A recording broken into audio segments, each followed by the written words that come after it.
Episode 42.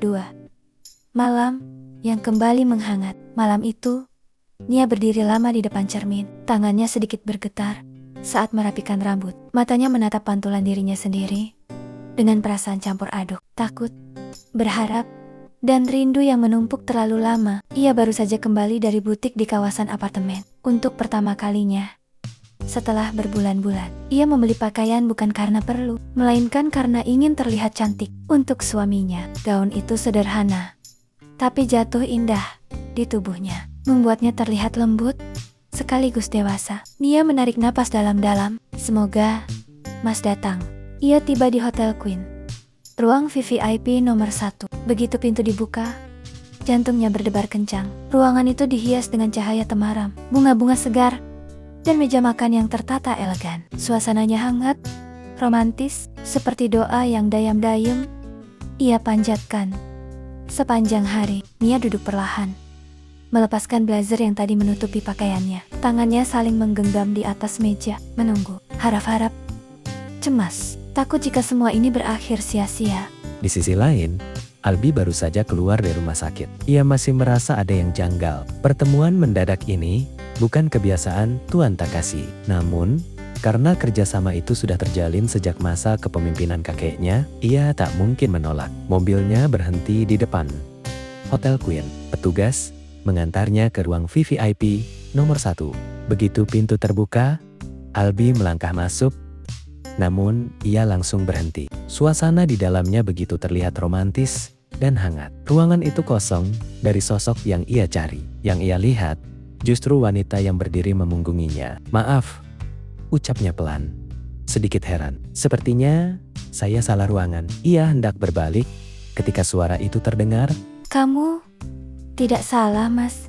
Albi membeku. Ia menoleh perlahan. Nia berdiri di sana. Cantik, terlalu cantik, lebih dari yang pernah ia bayangkan. Senyum itu, mata yang berkaca-kaca, dan pakaian yang membingkai tubuhnya dengan anggun, membuat dada Albi menghangat tanpa ia sadari. Bibirnya terangkat dalam senyum kecil. "Sayang?" Suaranya nyaris tak percaya. "Bagaimana kamu bisa di sini?" Bukannya menjawab, Nia justru melangkah cepat mendekatinya. Tanpa aba-aba, ia memeluk Albi erat, seerat kerinduannya yang tertahan berbulan-bulan. "Mas, maafkan aku," ucapnya terisak. "Aku sudah egois, aku tahu. Mas juga sedih. Mas juga kehilangan. Tapi aku hanya memikirkan diriku sendiri. Aku mengabaikanmu terlalu lama. Jangan marah lagi."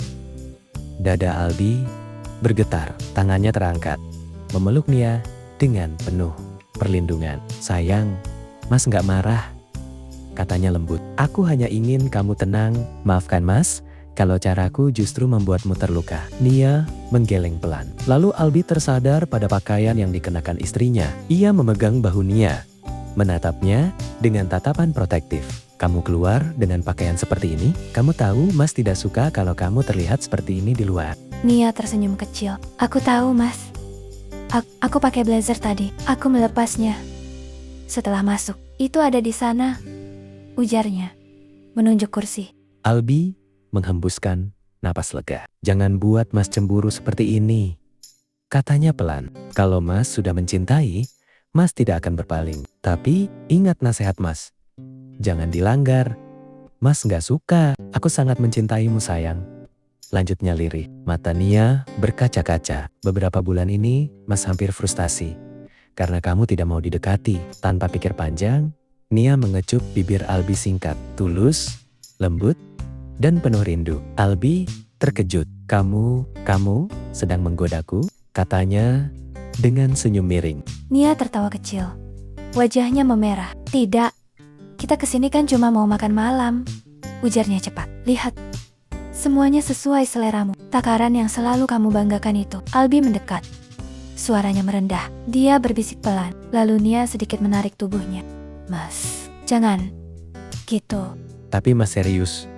Mas ingin sesuatu yang lain. Mas cuma mau kamu," bisiknya penuh makna. Nia mencubit lengannya pelan, tertawa malu. Malam itu, mereka tak langsung pulang. Tanpa banyak kata, Albi memutuskan mereka menginap di Hotel Queen. Dan di balik pintu kamar yang tertutup, kerinduan yang lama terpendam akhirnya menemukan jalannya. Bukan sekadar hasrat, melainkan cinta, kehilangan, dan penyatuan dua hati yang sempat terpisah oleh duka. Malam itu, mereka saling memadu kasih, saling meluapkan, saling pulang, hingga melupakan waktu yang sudah mereka habiskan. Sudah cukup lama, bahkan terlalu lama dari biasanya. Bersambung.